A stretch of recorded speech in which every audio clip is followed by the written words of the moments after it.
College തലത്തിൽ professional sports ലീഗുകൾ കൊണ്ടുവരാൻ സർക്കാർ ആലോചിക്കുന്നു. ലീഗ് നടത്തുന്നതിന് വേണ്ടിയുള്ള രൂപരേഖ തയ്യാറാക്കാൻ പ്രത്യേക സമിതി ഉടൻ രൂപീകരിക്കും. സാധാരണ ഇനങ്ങൾക്കൊപ്പം ഇ സ്പോർട്സ്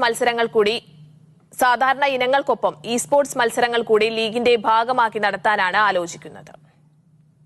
അന്താരാഷ്ട്ര സ്പോർട്സ് ഉച്ചകോടിയിൽ ഉയർന്നുവന്ന നിർദ്ദേശങ്ങളിൽ പ്രധാനപ്പെട്ടതായിരുന്നു കോളേജ് തലത്തിൽ നടത്തുന്ന പ്രൊഫഷണൽ ലീഗുകൾ.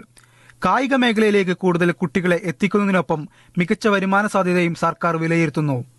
ഇപ്പോൾ നടക്കുന്ന ഇന്റർ യൂണിവേഴ്സിറ്റി മത്സരങ്ങളുടെ മാതൃകയിലായിരിക്കും ആദ്യഘട്ടത്തിൽ ലീഗുകൾ അവതരിപ്പിക്കുക.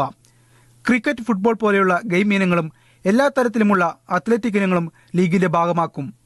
ഇതുകൂടാതെ വിർച്വൽ റിയാലിറ്റിയുടെ കളിക്കുന്ന ഇ സ്പോർട്സ് ഇനങ്ങളും ഉൾപ്പെടുത്തും. ശാരീരികാധ്വാനം വേണ്ട മത്സരങ്ങൾ മാത്രമാകും ഇ സ്പോർട്സ് വിഭാഗത്തിൽ ഉണ്ടാവുക. നിലവിൽ കോളേജ് തലത്തിൽ നടക്കുന്ന മീറ്റുകൾക്ക് പുറമെയാണ് പ്രൊഫഷണൽ ലീഗുകൾ കൊണ്ടുവരുന്നത്.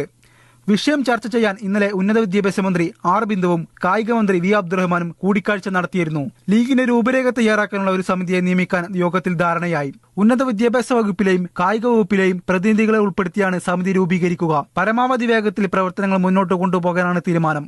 പ്രാരംഭ നടപടികൾക്കായി 60 ലക്ഷം രൂപ നൽകാമെന്ന് കായിക വകുപ്പ് അറിയിച്ചിട്ടുണ്ട്.